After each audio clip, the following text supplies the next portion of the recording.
nation sainte de Dieu. Wameumba sasa taifa takatifu la Mungu. L'église de Brazza. Sasa kani mkusano ya Brazza. Si vous avez cru à la parole de la vérité, kama mumeamini neno la kweli, vous êtes cette nation-là. Nini Mungu hiyo taifa.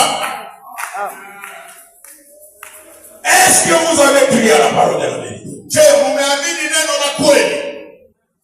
Est-ce que vous êtes de la nation sainte? Je Mungu taifa takatifu?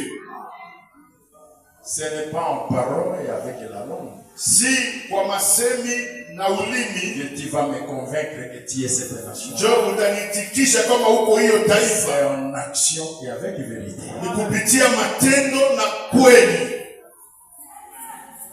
Prouve-moi que tu es cette nation. Sasa unionyeshe kama uko hiyo taifa. Et la preuve, sasa tokeo, c'est le fruit. Ni matunda.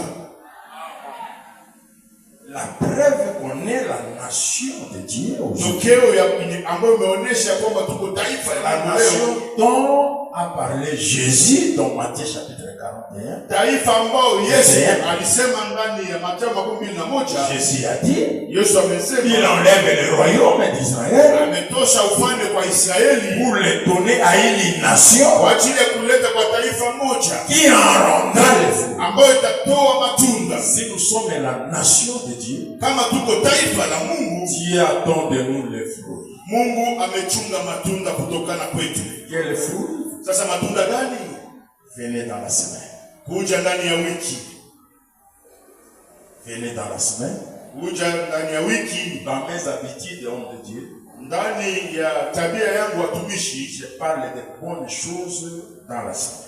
Nasemeka mambo mingi ya mzuri. Dimanche, il faut, si Jumapili, il faut donner les laits parce que ceux qui viennent le dimanche sont encore des enfants. La nourriture solide, c'est pour les hommes. Venez dans la semaine.